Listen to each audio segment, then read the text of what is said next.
2026ஆம் ஆண்டு தமிழக சட்டசபை தேர்தல்.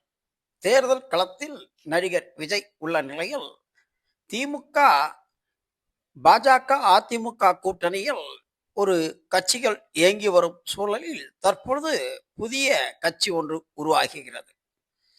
ஏற்கனவே அண்ணா நினைவு தினத்தன்று அதிமுக தொண்டர்கள் களம் இழக்கப்படுவார்கள் என சசிகலா தெரிவித்த நிலையில் தற்பொழுது நேற்று அவர் புதிய கட்சி தொடங்குவது சம்பந்தமாக ஆலோசனை கூட்டம் நடத்தியதாக தெரிய வருகிறது.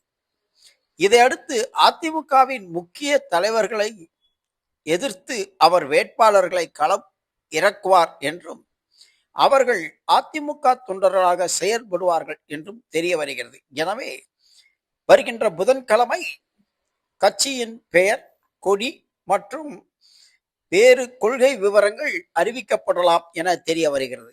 எனவே சசிகலாவின் புதிய கட்சி ஜெயலலிதாவின் பெயரை அடிப்படையாக கொண்டே இருக்கும் என தெரிய வருகிறது.